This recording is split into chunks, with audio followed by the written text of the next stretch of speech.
दहेज की सास।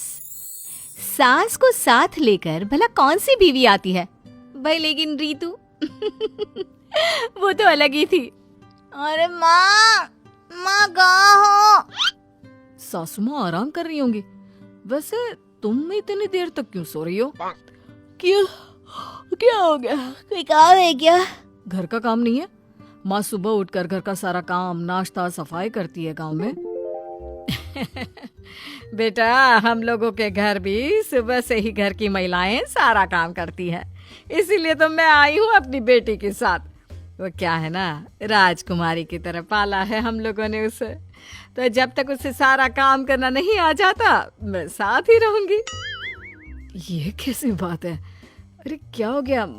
क्यों बोला? शादी के वक्त तो आपने कहा था कि आपकी बेटी गृह कार्य में दक्ष है, कहा था ना? याद तो है? ओह, याद है याद है। वो क्या है ना, हम लोगों ने सोचा था सगाई के बाद रीतू को सब सिखा देंगे, लेकिन हो नहीं पाया बेटा। फिर सोचा हल्दी के बाद सब सीख जाएगी लेकिन फिर भी कुछ ना हुआ। तो मेहंदी के बाद ही सिखाती थी सासू माँ। अरे तो मेहंदी के बाद तो मेहंदी लग गई थी ना हाथ में, अब मेहंदी लगे हाथ से कैसे काम कर लेती? क्यों माँ? अरे परेशान ना हो, मैं हूं ना, सारा काम सिखा दूंगी। बस कुछ दिनों की तो बात है। वैसे दामाद जी, आप कहो तो पास में ही किसी किराए का मकान ले लूं, क्यों? अब बोल दो बस। अब दामाद क्या बोलेगा कि नहीं जी नहीं, ले लो मकान। अब नहीं, खैर इतना तो बड़ा मकान है कि कोई भी रह ले। ऑफिस के लिए तैयार होने जा रहा हूँ, रितु को बोलिए नाश्ता बना देगी। बेटा अभी कहाँ वो उठती है, इतनी जल्दी नहीं उठती, मैं ही बना देती हूँ नाश्ता। अरे तो फिर वो सीखेगी कैसे? अरे सीख जाएगी ना बेटा, उठेगी तो सिखा दूंगी बस। कोई बात नहीं, आज नहीं तो कल का नाश्ता उसके हाथ का। आज सिखा देना सासू माँ। दामाद बेचारा सास के झूठे वादों को सच मानकर चला जाता है, ये सोचकर कि अगली सुबह तो उसे सिर्फ बीवी के हाथ का ही खाना मिलेगा। लेकिन अगली सुबह कितनी प्यारी महक आ रही है। लग रहा है रितु ने एक ही दिन में इतना अच्छा खाना बनाना सीख लिया। वाह क्या बात है, एक दिन में इतना कमाल।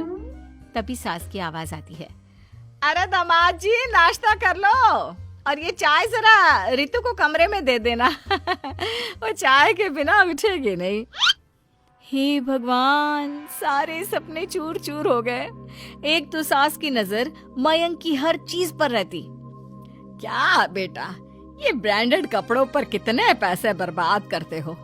अरे सेम हम लेते हैं सोमवार वाले बाजार से, बिल्कुल ऐसी, हाँ ऐसी ही शर्ट लाती हूँ मैं तेरे ससुर जी के लिए। सासू माँ, मैं लोकल कपड़े नहीं पहनता, वो क्या है ना, मेरी पर्सनालिटी से सूट नहीं करता। बाकी देख लीजिए, ससुर जी को भी आपकी जरूरत हो रही होगी ना, उनके पास भी तो आपको जाना होगा। तभी रीतु आ जाती है। माँ जा तू, वैसे भी ना ये तुझे जीने नहीं देंगे मेरे पास। मैं कोई 10 या 20 हजार की नौकरानी रख लेती हूँ, मुझे तो ये सीखने नहीं देंगे घर के काम। मैं नहीं सीखने दूंगा? अरे जाने दो माँ को, मैं सिखा दूंगा। वैसे भी आजकल तो गूगल में सब बनाना सिखा देते हैं। हाँ बेटा, लेकिन वो कोई कपड़े तो नहीं धो देंगे ना, ना ही वो चाय का प्याला हाथ में देंगे, वो तो खुद ही बनाना होगा। क्या? मयंक कहाँ तक सवाल जवाब करता, कहाँ तक बहस करता। होना तो वही होता ना जो सास और बीवी चाहती। क्या बात है, परेशान सा दिख रहा है, सब ठीक तो है ना? और तेरी नई नई शादी हुई है, फिर क्या हो गया? ये लड़कों को होता क्या है शादी के बाद? हो सकता है दहेज नहीं मिला होगा तभी। दहेज? दहेज तो खूब मिला। पता है क्या मिला दहेज में? क्या क्या मिल गया जो परेशान हो गया?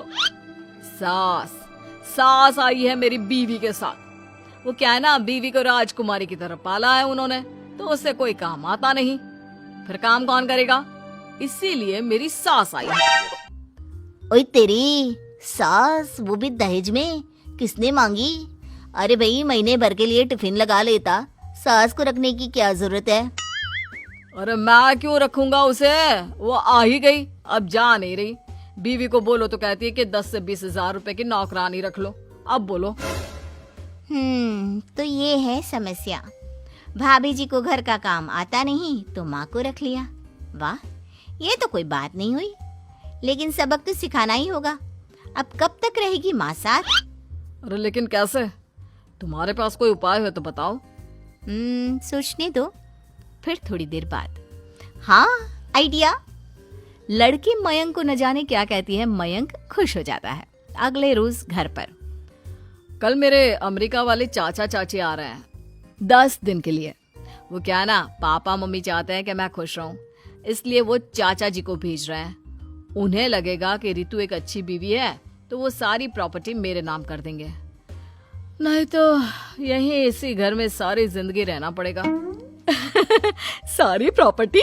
वैसे बेटा कितनी प्रॉपर्टी होगी फिर भी?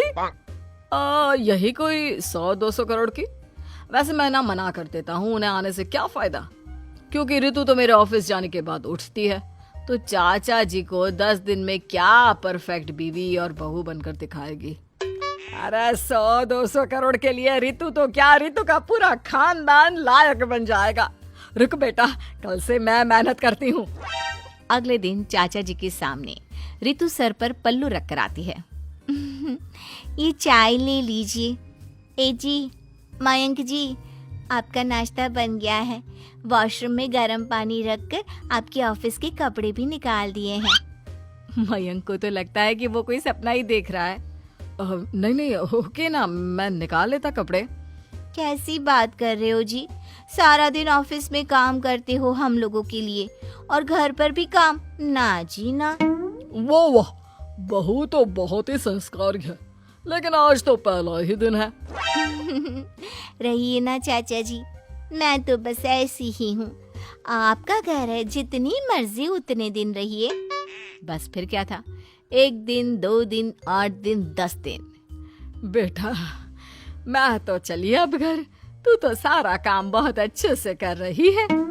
हाँ माँ, तू जा। अब तो मेरी नींद भी खुल जाती है। आदत हो गई है ना अब घर संभालने की। दामाद जी, वो क्या है ना, मैं जरा घर जाऊंगी अब तो रितु को सारा काम आ भी गया है। अब न जाने आपके चाचा कब जाएं, कब प्रॉपर्टी आए। और माँ, जैसे ही प्रॉपर्टी आएगी मैं फिर से नौकरानी रख लूंगी। क्यों? मयंक मन ही मन मुस्कुराता है। सास को ट्रेन में बिठाता है और खुशी खुशी घर आकर, अरे ओ चाचा, ये ले तेरे पैसे और निकल अब। वो क्या है ना, अब मेरी बीवी वापस आ गई है।